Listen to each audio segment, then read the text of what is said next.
Hello and welcome back to my channel. Jacob Payton here, and I'm going to be talking about Death Hawk by Matthew Sprange. And that is, it says Tomes of the Dead up top. And it says, from the depths they rose. Orders to chase down the French frigate Alita off the Cape of Good Hope came as welcome news to Captain Havelock, stranded with the rest of the fleet at Spithead while waiting for France to initiate hostilities was an unwelcome duty for any up-and-coming officer. Here was a chance for glory and prize money. The duel would prove to be far from easy, though. Very soon, Captain Havelock would come to realize that theirs were not the only two warships in the Southern Ocean, and an enemy long since thought to be vanquished would return from the dead to exact a terrible revenge.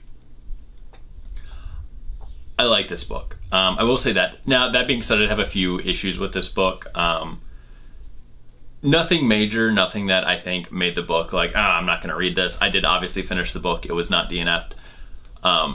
I like this time period. I've talked about this before on some book hauls and, reading the Richard Sharp series.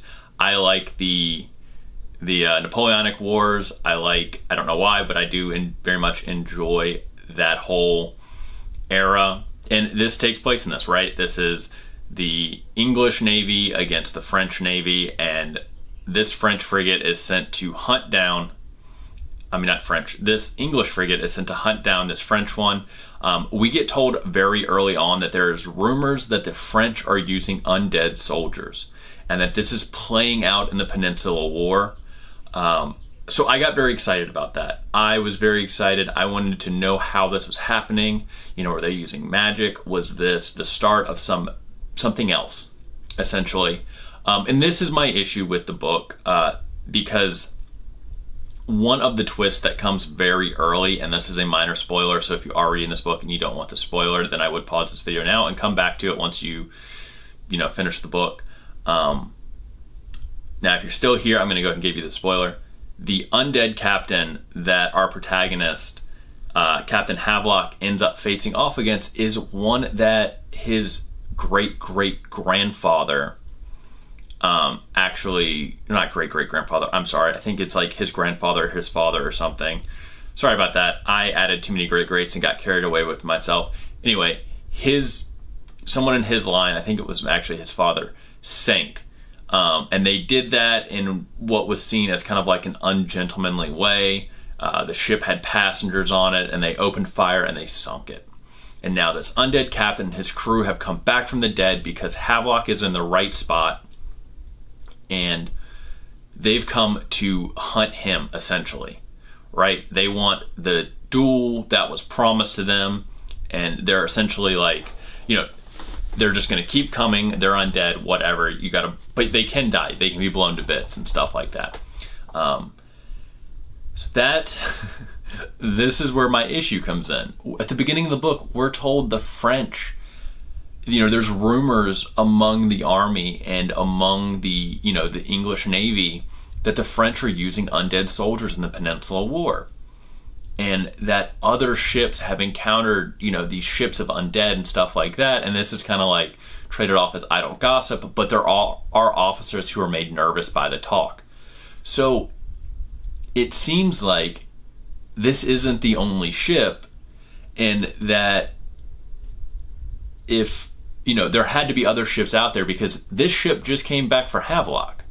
This ship of undead, they rose from their watery grave for Havelock, and it doesn't explain how they rose from their watery grave.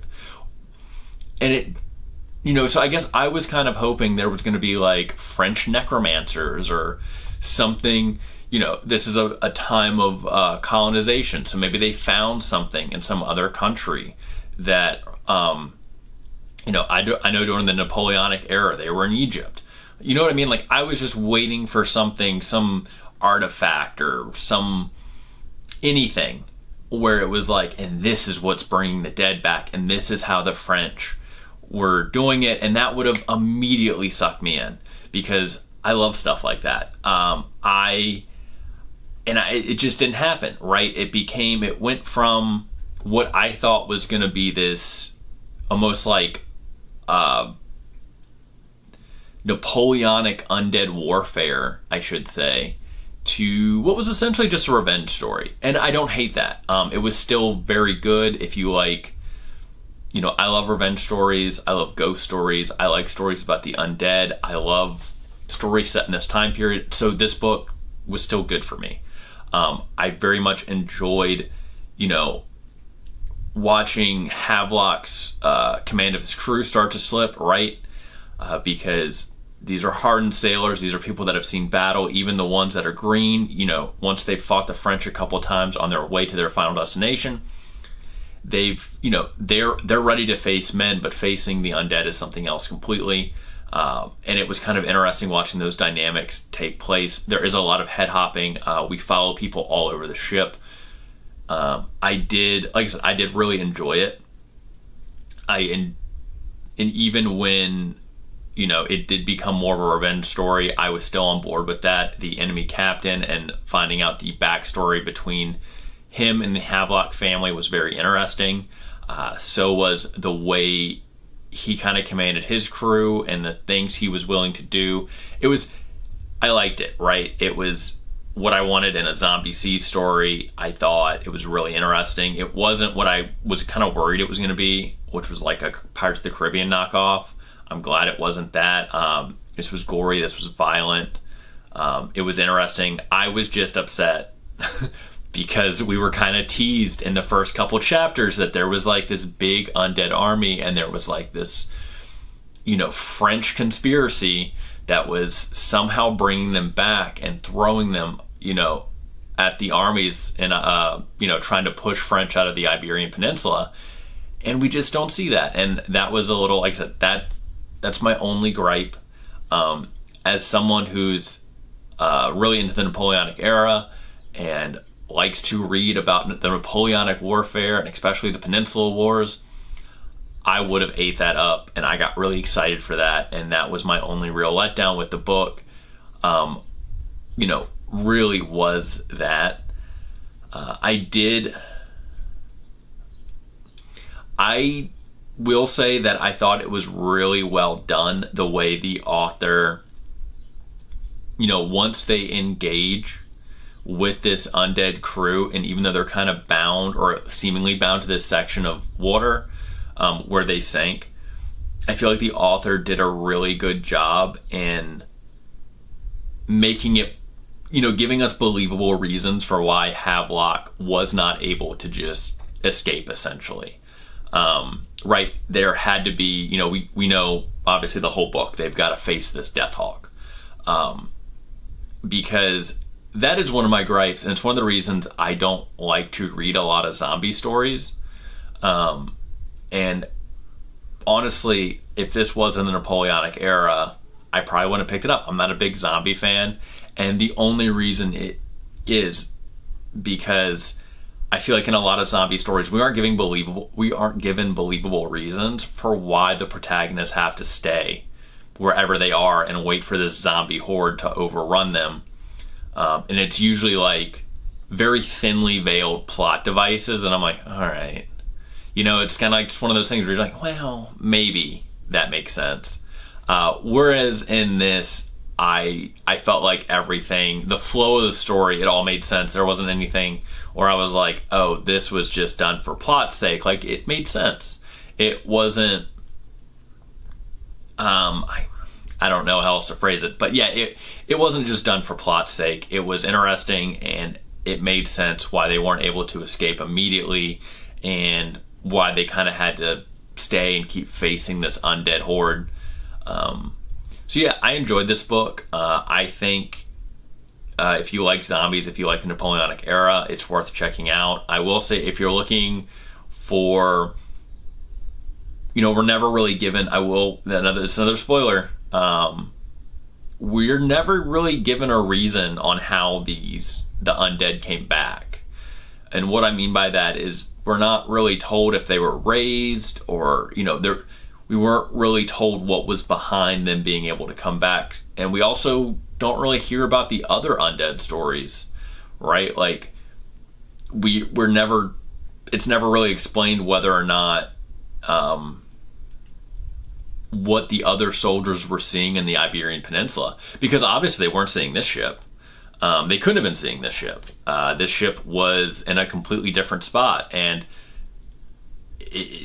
really doesn't make sense how, like I said, we were supposed to believe that this ship was the cause for all the rumors.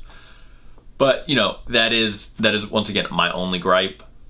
It's just that part. Everything else in this book was good. I like the action scenes. I felt like a lot of the characters were very believable. Obviously, this is an undead story. This is a zombie story. So, if you're someone that needs all the characters to make it to an end of the book, especially when you get emotionally attached, this book isn't going to be for you. I mean, if you've watched any episodes of The Walking Dead, you only have to really watch a season to know that all the characters aren't really going to make it there in between every season, and that's the same for this. There are a lot of characters that I thought were going to make it to the end, and they did not. Which also kind of makes sense when you look at, as once again, I'm a Napoleonic era fan, you know, and reading about that, the casualties of any battle, especially with what medicine was back then, are staggering. I mean, you could be shot in the hand, and if your hand doesn't get amputated, or your arm, you could just die of lead poisoning or gangrene before the day's out, essentially. I'm not a doctor. I don't think it actually works like that, but that's the way that most of the stories I read make it sound like. So yeah, it was not a great time to have to fight somebody, or be shot at, or to fight the undead, as we learn in this book. I like this book. I don't know if it's still in print. If it is, I will go ahead and link that below. I picked this up at a secondhand shop. I'm glad I did. It was good. I liked it. Like I said, I kind of tore through it. I didn't feel like there was a lot of info dumping, which can happen. I feel like in a lot of like more historical fiction or even historical horror novels, I feel like there's a lot of info dumping, and we really didn't get that, right? This book does very much expect you to know, or not really know, a whole lot about the Napoleonic era, because it does feed you stuff, but you know, you should know that the French and the English were at war at one point, and this, and this. Essentially, like it flowed well enough. Like, you didn't have to be a history scholar, but it didn't, like I said, just info dump after info dump, and I enjoyed that a lot. Yeah, this video is starting to get rambly, so I'm gonna go ahead and get off of here. I like this book. Read this book if you find this book. I'll link it below. I am also definitely looking for more horror books set in the Napoleonic era, or science fiction, or even fantasy books. I don't really care. I like that era. I like fiction set in that era. I would love to read more genre fiction set in that era. So if you know of any, you know, let me know in the comments below. If you've read this book, liked it, didn't like it, you know, let me know in the comments as well. And as always, if you enjoyed this video, please like and subscribe, and I will see you guys next time.